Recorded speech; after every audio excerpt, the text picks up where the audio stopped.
Hey, so if you're facing a DWI charge in San Antonio, Texas, in Bexar County, it's serious, right? Even if it's your first time, you're facing up to a year in jail based on what your BAC is.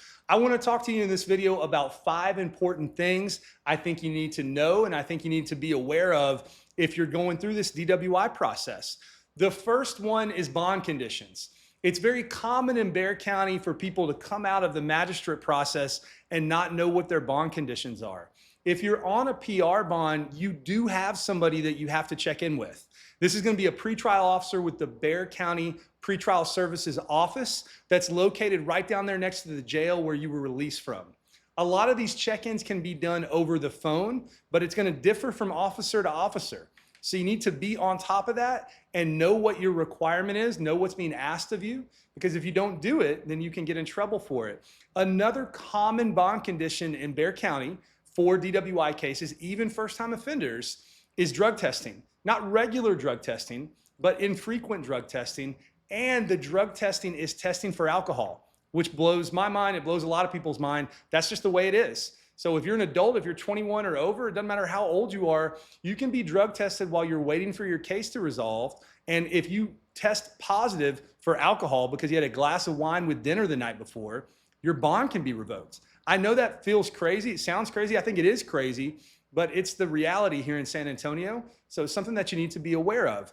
Ignition interlock is a real common condition of bond for DWI cases.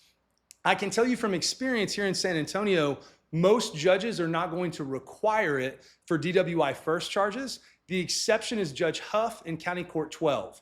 Everybody gets assigned to courts at random by the computer system. If you've been assigned to Judge Huff's court, then you're going to be required to have ignition interlock device, no matter what the facts of your case are, even if they don't have a BAC for you yet. That's just the way that she does it. So the number one thing I wanted to hit right there is the bond conditions. The second thing I want you to know about is the ALR hearing, the driver's license component with all of this.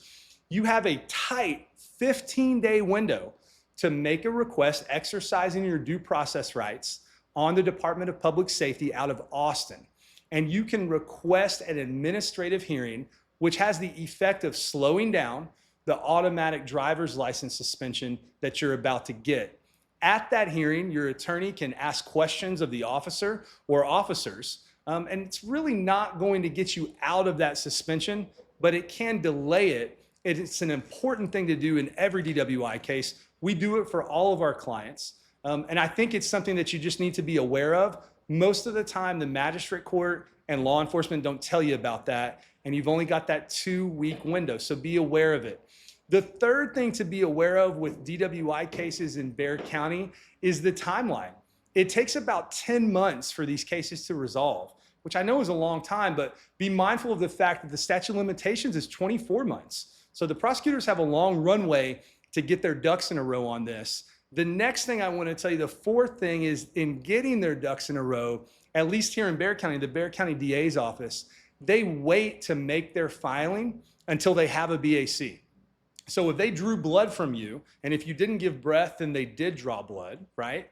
They're going to wait until that forensic analysis is complete before they file the paperwork in the respective court that will really get things going. That can add to that timeline that I talked about.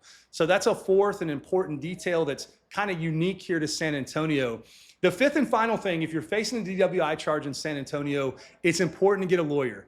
A lawyer can help you go through 1 through 4, right? They can help you identify and be compliant with those bond conditions. They can quarterback the ALR process. And then when that suspension goes into effect, they can work to get you an occupational driver's license so that you can keep driving, whether that's just taking your kids to school or going to work or something in between. And they can also really start to assert and protect important constitutional rights that we all have that can make a difference on the case. So these are all things to be mindful of in San Antonio. If you're facing a DWI charge in San Antonio and you have any questions, feel free to give my office a call. We do free consultations. We have things available same day. And even if you're just looking for answers, we're always happy to help.